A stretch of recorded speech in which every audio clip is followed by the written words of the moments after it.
We've always been obsessed with what the future holds. And today, we're diving deep into one year in particular, 2026. Why? Because some of the most famous seers in history have flagged it as a major turning point for all of us. Let's get into it. I mean, seriously, could 2026 completely change the world as we know it? The predictions we're about to look at are some of the most intense we've ever seen. We're talking catastrophic disasters, global wars, the rise of AI, and, well, even alien contact. The big question is, are these just wild stories, or is something really coming? So here's how we're going to break it all down. First, we'll get to know the seers themselves and how they see the future. Then we'll jump into the absolutely wild predictions for 2026. After that, we got to do a little reality check on their 2025 forecasts. And finally, we'll try to figure out what it all means. All right, let's kick things off with Section 1, the seers and their visions. To really get a grip on these prophecies, you first have to understand the people who made them.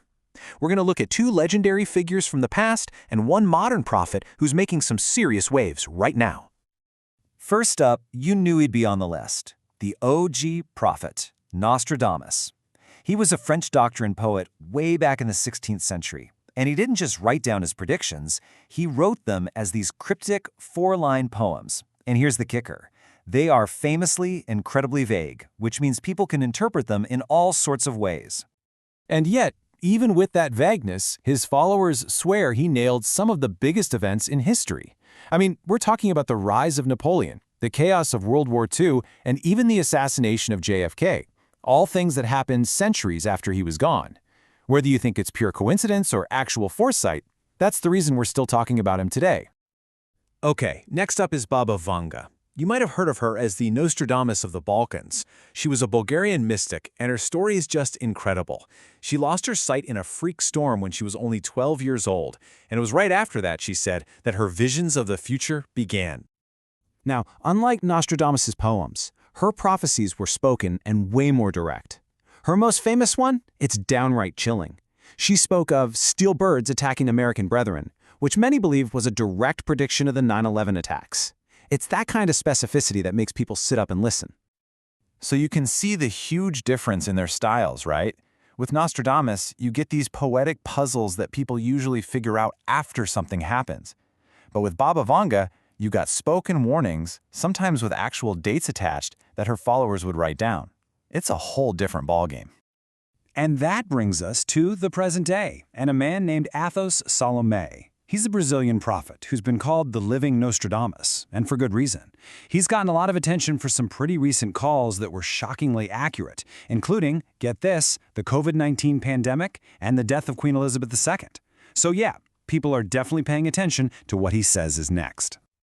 Okay, Section 2. What awaits in 2026? We know the players. Now let's get to the main event.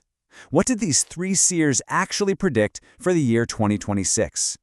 Well, their visions basically fall into four huge and frankly pretty scary themes. So, theme number 1, catastrophic disasters. Now, Nostradamus and Baba Vanga often talked about disasters in a general sense. Earthquakes, floods, that kind of thing. But our modern guy, Athos Salomé, he has a warning that is way more specific. And I mean, look at this. This is what's so wild. He doesn't just say a disaster is coming. He's pointing to a 3-day window, March 12th to the 15th in 2026. And he says that's when a massive solar storm is going to hit, one that could literally knock out power grids and communications all over the world. The next theme is the one nobody ever wants to talk about, World War III. But we have to, because all three of our seers have something to say about it. And what's interesting is that they each point to totally different hotspots around the globe. Let's break this down. Nostradamus, in his classic style, wrote about a massive war linked to Mars, the planet of war, which suggests a huge fight between the world's superpowers. Baba Vanga gets more specific. She warned that the China-Taiwan conflict is going to explode, dragging in both the US and Russia. And then Athos Salomé points to two completely new battlegrounds, Africa's Sahel region and the resource-rich Arctic. Okay, from the battlefield to the digital world. Our third theme is the rise of artificial intelligence. And no, this isn't some sci-fi movie plot. This prediction taps directly into the anxieties a lot of us are feeling right now about AI.